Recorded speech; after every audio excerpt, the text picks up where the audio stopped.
जो मनुष्यों को उनके कर्तव्य का, उनके धर्म का,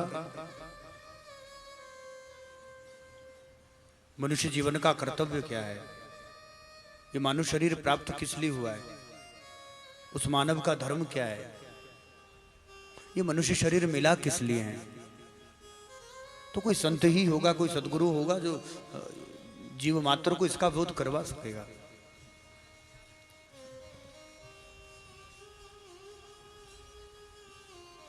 सुखदेव कहते हैं कि केवल खाना पीना, सोना, मैथुन्य, अधिक से अधिक बच्चे पैदा कर लेना, बच्चों का विवाह और फिर मर जाना, तो खाना पीना सोना बच्चे पैदा करना ये तो पशु भी कर लेते हैं।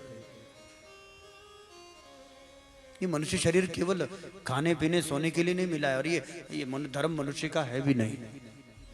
पशु भी खाते हैं, पशु भी तो पी लेते हैं, तो खाना पीना सोना बच्चे पैदा करना ये तो पशु भी कर लेते हैं।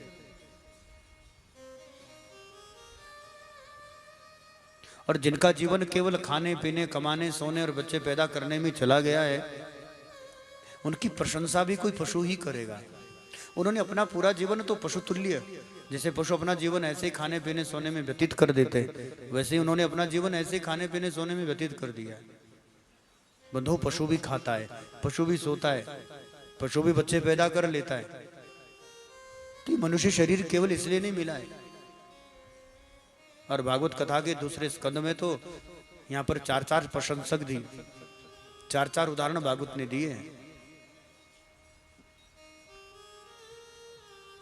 सुखदेव कहते हैं ये नेत्र दिए तो भगवान का दर्शन करने के लिए, परमात्मा ने दो कान दिए तो हरि कथा हरि चर्चा सुनने के लिए, परमात्मा ने मुख दिया वाणी दी तो गोविंद के गुणानुवाद करने के लिए, भगवान की कथा कीर्तन गाने के लिए। और जो कान कथा सुनते नहीं, जो कान संसार की चर्चा चुगली निंदा सुनने में लगे रहते हैं, वो कान नहीं है, वो सर्प के बुम्बी के समान है।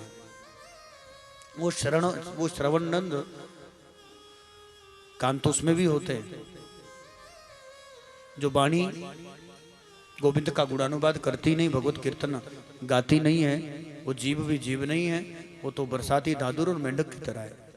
जो नेत्र भगवान का दर्शन करती नहीं, वो नेत्र भी नेत्र नहीं है, वो मोर पंख की तरह है। जैसे मोर के पंख में नेत्र तो होता है, पर उस नेत्र का कोई काम नहीं है, कोई कार्य नहीं है, तो वो नेत्र भी उसकी तरह है।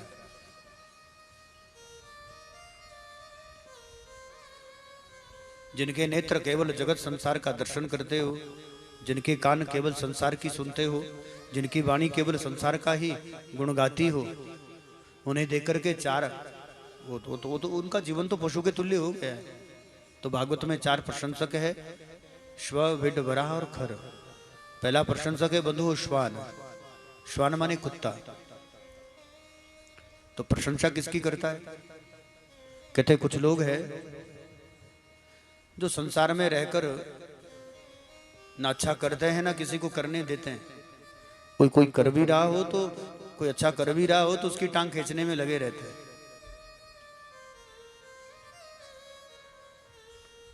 खुद तो अच्छा करते नहीं, और कोई अच्छा कर रहा हो तो उसे करने देते नहीं। एक दूसरे की टांग खींचने में सदा सर्वदा लगे रहते हैं। सुखदेव कहते हैं उन्हें देख करके, ऐसे जो लोग हैं जो खुद अच्छा करते नहीं और किसी को करने देते नहीं, एक दूसरे की टांग खींचने में लगे रहते, उन्हें देख करके श्वान कुत्ते बड़े प्रसन्न होते हैं।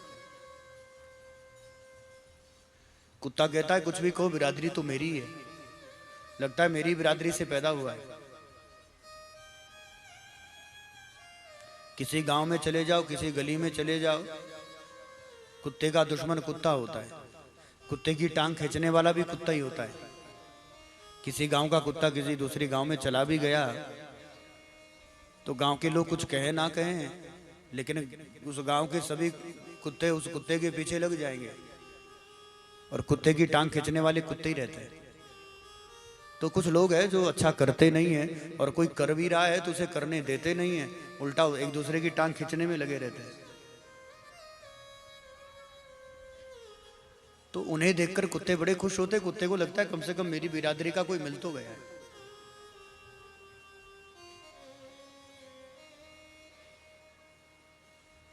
दूसरा प्रशंसक है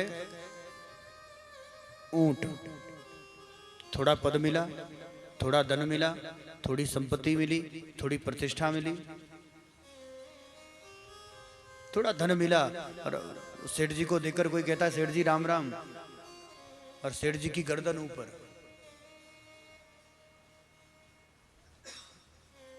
अभिमान में आकर पद का भी अभिमान हो सकता है, धन का भी अभिमान हो सकता है, जाति का भी अभिमान हो सकता है, हम तो बड़े श्रेष्ठ जाति के हैं। रूप का भी अभिमान होता है महाराज।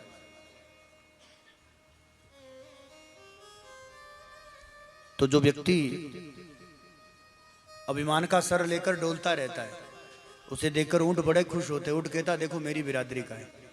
ऊंट भी चलता है, एक कदम रखे तो वो सर आगे। तो घमंडी अहंकारी जो व्यक्ति अभिमानी है, अभिमान का सर लेकर वो भी ऐसे ही चलते हैं।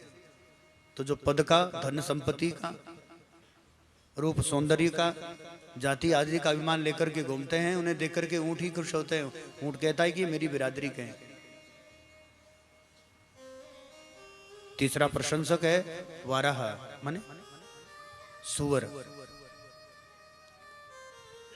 तो सुअर किसकी प्रशंसा करते हैं? कुछ लोग होते हैं जिन्हें परमात्मा ने बनाया तो मनुष्य है, बने तो इंसान ही है,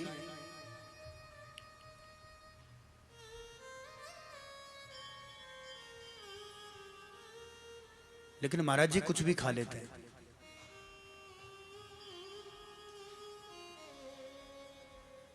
कुछ भी पी लेते हैं, जिसे हमारे यहाँ अभक्षण का भक्षण कहते हैं।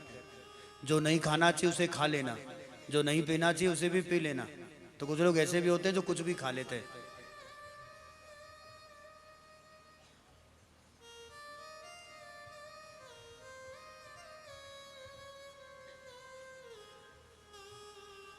अभक्षण का भक्षण करते हैं, कुछ भी पी लेते हैं। उन्हें देखकर सुअर बड़े खुश होते हैं। सुअर कहता है कि देखो पूरे गांव की गंदगी जहां इकट्ठी होगी, पूरे गांव की गंदगी जहां इकट्ठी होती है, वहां पर सबसे पहले मुंह मारने वाला उसे कहते हैं सुअर। तो पूरे गांव की गंदगी खाने वाला कौन होता है? सुअर। जो नहीं खाना चाहिए उसे जो खाता है वो सुअर। तो मनुष्य होकर भी कुछ भी खा लेता है तो आदमी। परमात्मा ने मनुष्य बनाया है लेकिन फिर भी कुछ खा भी लेता है, अभक्षण का भक्षण कर लेता है। ऐसे लोगों को देखकर सुअर बड़े खुश होते, मेरी ही बिरादरी का लग रहा है।